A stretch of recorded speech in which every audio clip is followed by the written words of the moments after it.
So for my project, I'm going to be doing a fan cast kind of thing. We're going to make this entire video. It's going to be me talking about people I think should play the characters from Child's Sake and The Tale of Two.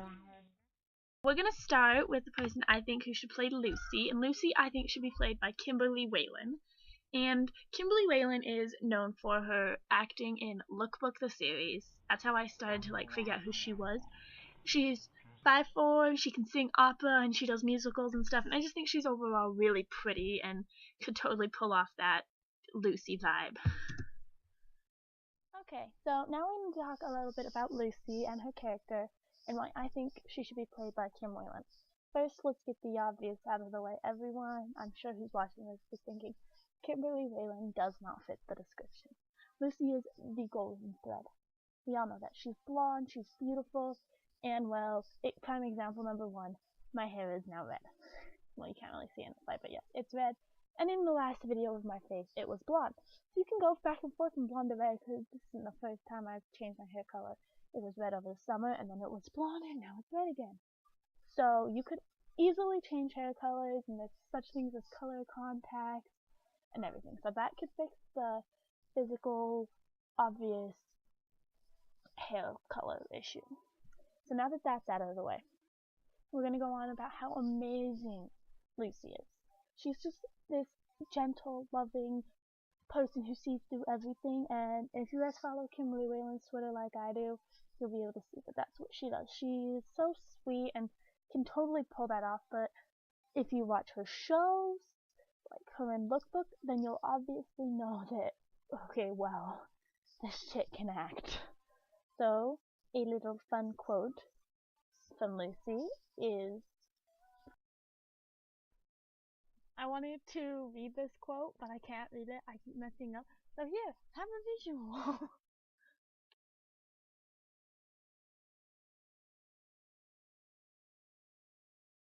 I love this quote. It's like one of my favorites because it's showing how much Lucie cares about people.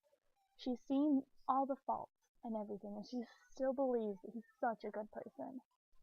So, who would Lucie be without her father, Dr. Manette, who I think should be played by the one and only Nathan Fillion. Nathan Fillion is known for his roles as Mal Reynolds in Firefly and Richard Castle in Castle.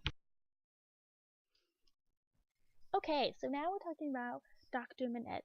I just call him Doctor because I don't know if you say his name Alexander or Alexandre or Alejandro or something like that. He's Doctor. That's easy. Everyone knows how to pronounce Doctor. Anyway, this dude is the prime example of someone who has lost everything because, you know, that happens.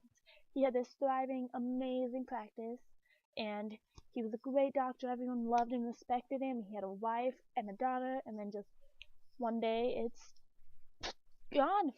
And then as we get later into the story, roughly, a couple years later, I think it's like 17 or 18, he's, just broken man, someone that no one really, they don't look at him like that. And then, Lucie comes back into the picture, and things are starting to look up, because she's the little golden thread and just makes everything better. Yeah. So that's him, kind of. Yeah, I'm gonna go get you a quote now.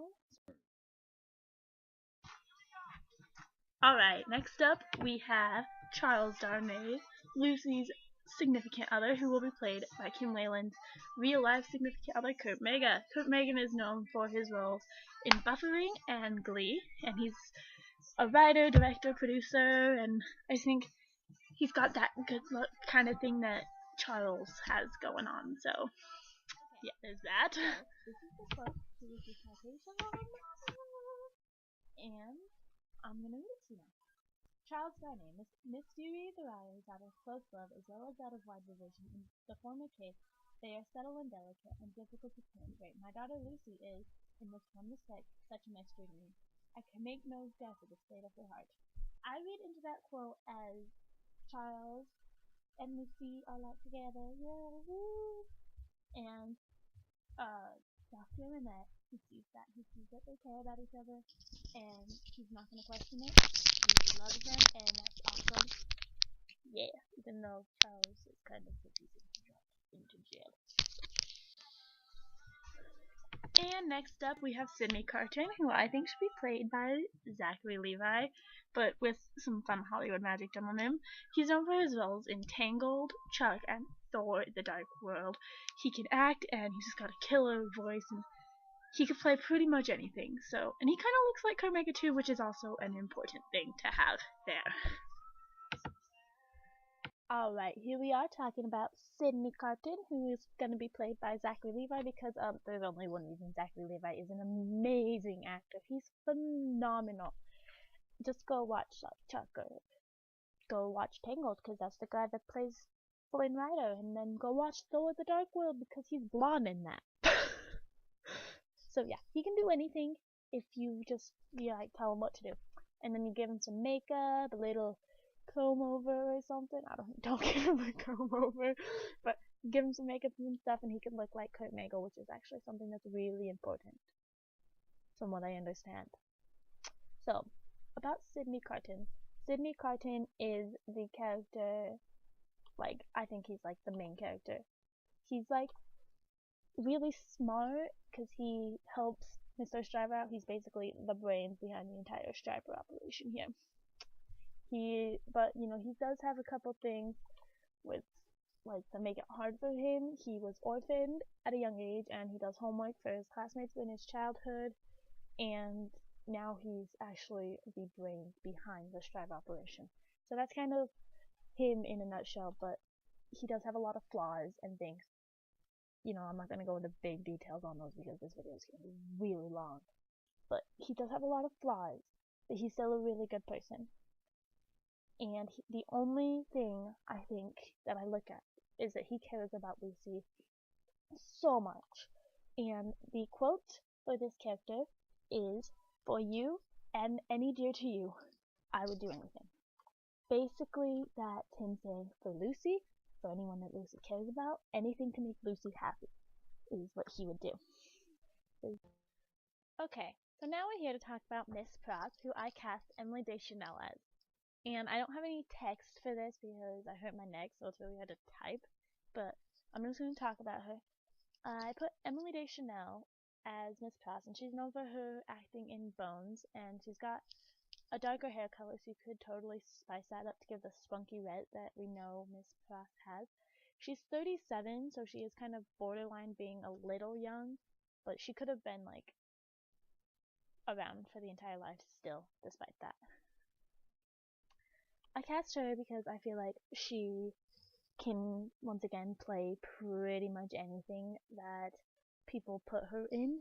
She is probably most known for her role in Bones, because that is 9 seasons long. It's been going on for ever. So that's probably how she's best known and everything. But I think Miss Pratt is one of the greatest characters to come out of this novel. She's this fun, spunky person who cares really deeply about Ladybird, or Lucie. Once again, everything comes back to Lucie.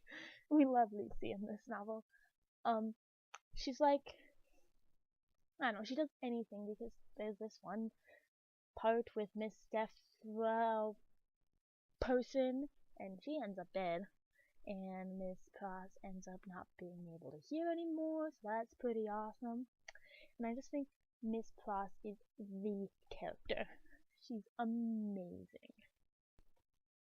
Okay, quote time. This quote is actually really weird, but I really like it for some reason. I don't have any reason why. It's my favorite Miss Pratt quote, and it's, "Never imagine anything, have no imagination at all." I think it's just kind of her showing that you need to live in the now. Don't run off into some fantasy. Focus on what you have, and then after that, you'll be all good. Don't think about anything else. Just live now. Don't worry about the future. Don't pretend that it's better than it is, because that could just end badly. And yeah, so there's my quote.